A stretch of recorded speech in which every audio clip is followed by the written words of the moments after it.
अभिनव के साथ one night stand का नाटक करने के लिए शर्मिला ने वैभवी को 2 करोड़ रुपए का लालच दे दिया था। अभी वैभवी सोच ही रही थी कि वो इतने सारे पैसों से क्या क्या कर सकती थी। तभी उसके मुंह से जल्दी हाँ निकलवाने के लिए शर्मिला ने उसके सामने 50 लाख रुपए एडवांस का पत्ता भी फेंक दिया। 50 लाख सुनते ही वैभवी की धड़कन तेज हो गई और उसने एक झटके में डील एक्सेप्ट कर ली। ठीक है, मैं तैयार हूं। गुड, शर्मिला ने उसकी ओर मुस्कुरा कर कहा। उसे महसूस हुआ कि अब अनन्या को अभिनव जैसे फटीचर से छुटकारा मिल ही जाएगा। इसी वक्त अभिनव भी अपने कैबिन में बैठा एस्कॉर्ट वाली बात को लेकर सोच रहा था और लक्ष्य को फोन करके उससे और इंफॉर्मेशन लेना चाह रहा था। तभी उसके कैबिन का दरवाजा किसी ने खटखटाया और अभिनव अपनी सोच से रियलिटी में वापस आ गया। कम इन। दरवाजा खुला और मायरा अंदर आ गई। हेलो सर, मैं आ गई, मायरा ने मुस्कुराते हुए कहा। अच्छा काम हो गया, थैंक्स। वहां कोई प्रॉब्लम तो नहीं आई? मायरा ने ना करते हुए अपना सिर हिलाया। नहीं नहीं, बस कोई है जो आपसे मिलना चाहती है, इसलिए वो मेरे साथ ही वापस भी आई है। मायरा के शब्द खत्म होती ही इंदु कैबिन में अंदर चली आई। डीके कॉरपोरेशन की घुंघराले बालों वाली ये डायरेक्टर लगभग 35 साल की थी। हेलो मिस्टर अभिनव, आपसे कुछ बात करनी थी, इसलिए मैंने मिस मायरा के साथ ही आना ठीक समझा। आई होप आप इससे नाराज नहीं होंगे। इट्स ओके, अभिनव ने सिर हिलाकर कहा और फिर मायरा की ओर देखा। तुम जा सकती हो। मायरा सिर हिलाकर कैबिन से बाहर चली गई और अभिनव ने इंदु को बैठने का इशारा किया। Thank you. इंदु धीरे से बैठ गई और फिर उसने अभिनव को देखा।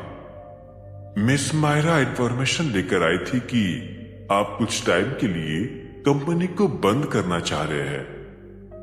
हाँ, कंपनी में कुछ बचा ही नहीं है एट द मोमेंट, इसीलिए कुछ भी नया स्टेप लेने के लिए थोड़ा सोचने में टाइम लगेगा, अभिनव ने समझाया और इंदु ने सिर हिलाकर हामी भी भरी। मैं आपके डिसीजन को समझ सकती हूँ सर, बस एक फेवर की रिक्वेस्ट करना चाह रही थी। कैसा फेवर? अभिनव ने भय उठाकर पूछा। सर, मैं पिछले 5 सालों से डीके कॉरपोरेशन में काम कर रही थी और अब फिर से रिज्यूम की फाइल लेकर नौकरी के लिए इधर उधर भटकना मेरे लिए मुसीबत होगी। इसीलिए आप जब भी कंपनी में कुछ नया या फिर नई कंपनी स्टार्ट करें तो क्या मैं उसे ज्वाइन कर सकती हूँ? अभिनव ने उसे एक पल के लिए देखा और फिर धीरे से अपना सिर हिलाया। ठीक है, नो प्रॉब्लम, बस ध्यान रखना कि अगर तुम कंपनी की one of the first employee बनोगी तो तुम्हें मेहनत भी ज्यादा करनी पड़ेगी, right? Sure sir, I will give my 100%। Indu ने मुस्कुराकर कहा। Good, anything else? No no, that's all. Nice to meet you sir, अब मैं चलती हूँ। इंदु एक मुस्कान के साथ ही अपनी सीट से उठकर कैबिन से बाहर चली गई। उसके जाते ही अभिनव ने अपना फोन उठाया और डॉन का नंबर डायल किया। डॉन ने उसका फोन तुरंत उठाया और कहा, हेलो बॉस, एक अर्जेंट काम है, मुझे आज रात एस्कॉर्ट में से किसी एक लड़की को इन्वेस्टिगेट करना है, इसलिए मेरी सेटिंग फिक्स करवाओ। ठीक है बॉस, लेकिन उसके लिए आपको पैसे देने पड़ेंगे। तुम क्या कहना चाह रहे हो? अभिनव को थोड़ा गुस्सा आया।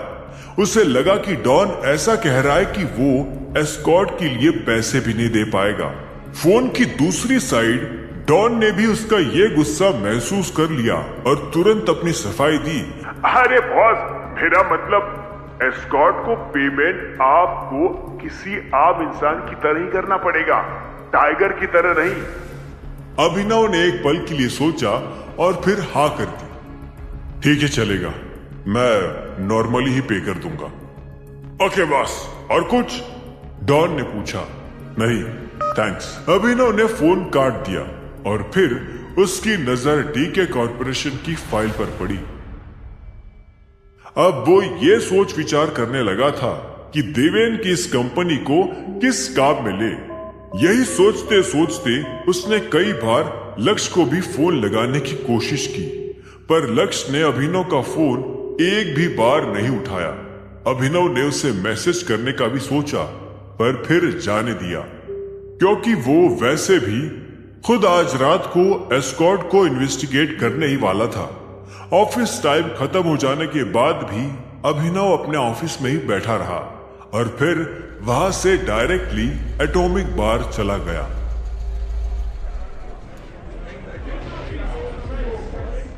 वो अपने उस रूम में जाकर बैठ गया जहां उसकी एस्कॉर्ट फिक्स हुई थी। एस्कॉर्ट का इंतजार करते हुए अभिनव को खाने और पीने की चीजें भी दी गई थी और शैंपेन पीकर वो मदहोश भी हो चुका था। उसे वैसे भी इस जगह पर ज्यादा देर तक नहीं रुकना था। वो सिर्फ निहारिका के बारे में पता लगाने आया था। कुछ ही देर में उस रूम का दरवाजा खुला और एक औरत छोटे कपड़े पहनकर अंदर आ गई।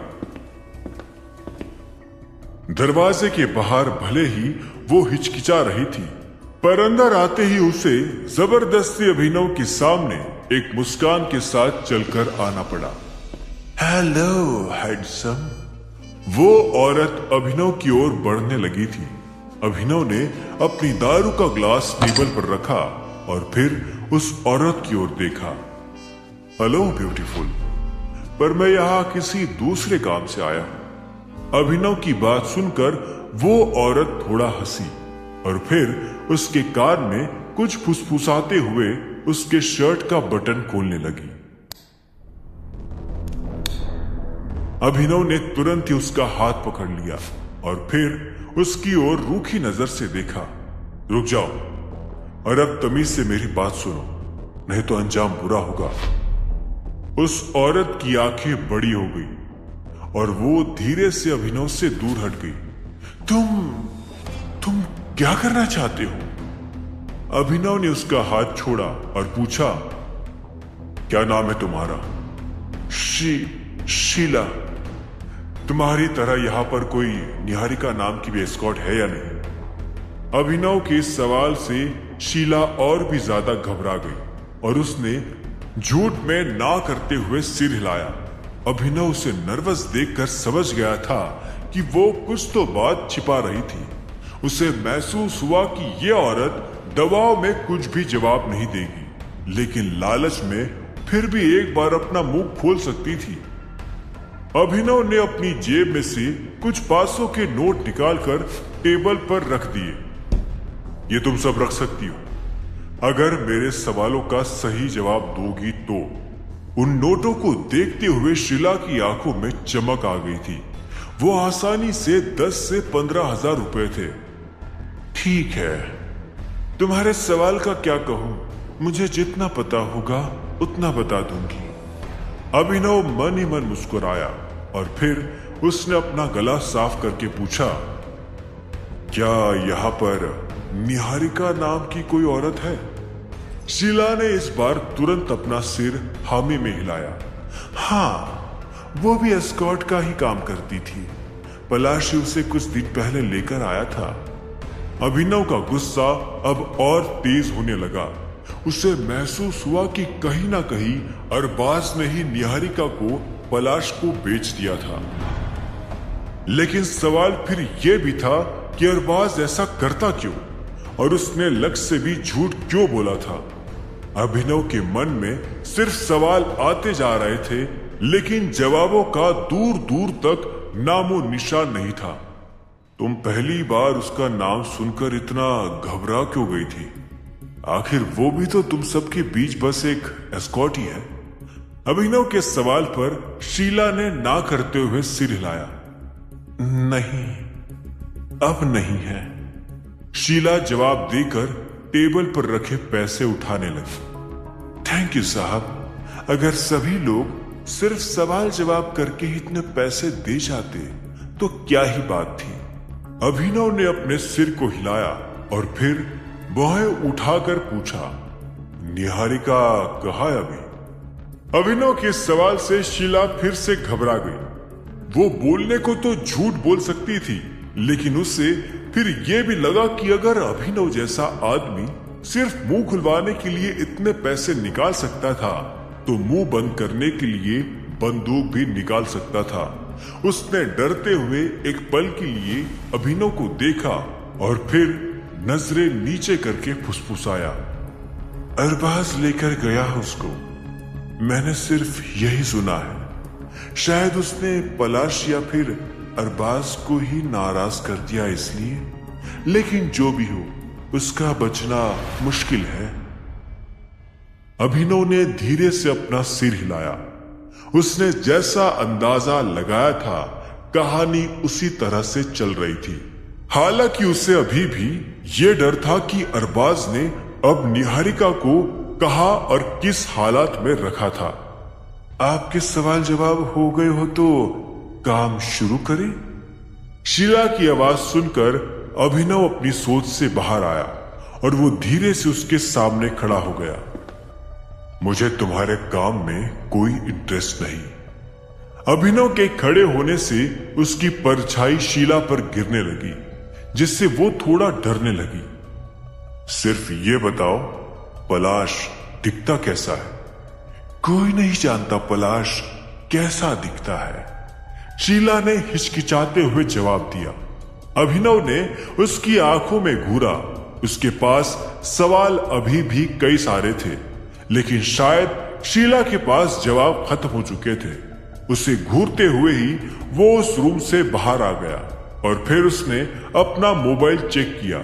उसके मोबाइल में बलराज का एक मैसेज आया हुआ था, जिसमें उसने इन्फॉर्म करा था कि सारे बच्चे अभिनव के घर पहुंच चुके थे। उस मैसेज को पढ़कर ही अभिनव को अपने दिल में दर्द भी महसूस हुआ। भले ही वो सभी बच्चों को दुनिया भर के ऐशो आराम दे सकता था, लेकिन उस छोटी बच्ची बिंदु को उसकी माँ से वापस मिलवाने में वो फेल होता जा रहा था। उसे अंदर ही अंदर ये डर खा रहा था कि कहीं अरबाज ने निहारिका को मार न दिया हो। कुछ इन्फॉर्मेशन पता चली क्या बॉस? अभिनव के गाड़ी में बैठते ही डॉन ने पूछा। वो इतनी देर से उसका गाड़ी में ही इंतजार कर रहा था। इन्फॉर्मेशन मिली है, लेकिन निहारिका कहाँ है अभी भी पता नहीं चल पाया है। पर निहारिका थी तो पलाश के एस्कॉर्ट में से एक, ये बात तो कंफर्म है ना? अभिनव ने हामी में सिर हिलाकर जवाब दिया और फिर वो गाड़ी चलाकर वहां से निकल गया। पलाश एस्कॉर्ट्स का इस्तेमाल करके अरबाज के लिए पैसे कमा रहा है, मतलब वो जरूर ही अरबाज के बहुत करीबी लोगों में से एक भी है। अभिनव ने गाड़ी चलाते हुए अनुमान लगाया। पर बॉस, ये पलाश है कौन? इसका नाम पहले तो कभी नहीं सुना, डॉन ने शिकायत करते हुए कहा, जिसके जवाब में अभिनव ने अपने कंधे उचकाए। पलाश को आज तक किसी ने नहीं देखा, उन एस्कॉर्ट गर्ल्स ने भी नहीं। वो काफी अंडरग्राउंड रहकर काम करता है। और एक सेकेंड, अभिनव रुका और उससे अचानक कुछ महसूस हुआ। ये पलाश ही दिक्पाल का बेटा तो नहीं, वही जिसे हम ढूंढ रहे हैं? अभिनव के अनुमान से डॉन भी हैरान हो गया, लेकिन उसे अभी भी ये बात हजम नहीं हुई। नहीं नहीं बॉस, इम्पॉसिबल। इम्पॉसिबल कैसे? अरे अभी आपने ये तो कहा ना कि पलाश अरबाज के बहुत करीब है, तो अरबाज तो उसे कहीं ना कहीं जानता ही होगा ना। और बात रही दिक्पाल के बेटे की, तो उसे तो सच में कोई नहीं जानता, ना नाम, ना शक्ल, ना सूरत, कुछ भी नहीं। अभिनव ने ना करते हुए अपना सिर हिलाया। मैं भी 100% श्योर नहीं हूं, लेकिन तुम ऐसे भी तो सोचो डॉन कि अरबाज पलाश को जानता है और अरबाज दिक्पाल को भी जानता है। लेकिन यह जरूरी थोड़ी ना है कि अरबाज उन दोनों के बीच बाप बेटे का रिश्ता है, ये भी जानता है। और फिर लड़कियों को एस्कॉर्ट बनाने का घिनौना काम सिर्फ दिक्पाल की ही औलाद कर सकती है। और ये एस्कॉर्ट का पूरा नेक्सस चल भी कह रहा है। दिक्पाल की एटॉमिक बार में सभी चीजें उसी ओर हिंट कर रही है, इसीलिए मैं भी अब इस बात को अनदेखा नहीं कर सकता हूं। अभिनव की बात सुनकर डॉन भी सोच में पड़ गया। उसे उसके रीजन तो समझ आ रहे थे, लेकिन वो अभी भी उसके रिजल्ट को हजम नहीं कर पा रहा था। इसी वक्त अभिनव के फोन पर अचानक एक मैसेज आया। उसने स्क्रीन पर देखा कि वो मैसेज लक्ष्य का था और उसमें कल सुबह 10 बजे मीटिंग के लिए लिखा था, वो भी लोकेशन की एड्रेस के साथ। अभिनव ने वो मैसेज पढ़कर डॉन की ओर देखा। वो भी उस मैसेज को साइड से पढ़ चुका था। लगता है ये मीटिंग आखिरी होगी। हमें बस ये पता लगाना है कि निहारिका कहाँ है, उसके बाद उस अरबाज से तो निपट लेंगे। डॉन ने मुस्कुराते हुए सिर हिलाया। सही है बॉस, ये फाइल भी खत्म हो जाएगी। अभिनव ने मुस्कुराकर सिर तो हिलाया, पर उसे एक टेंशन अभी भी खाई जा रही थी, और वो ये कि इतने कॉल्स करने के बाद भी लक्ष्य ने जवाब में कॉल की बजाय मैसेज क्यों किया था, और वो भी तब जब मीटिंग कल ही होने वाली थी।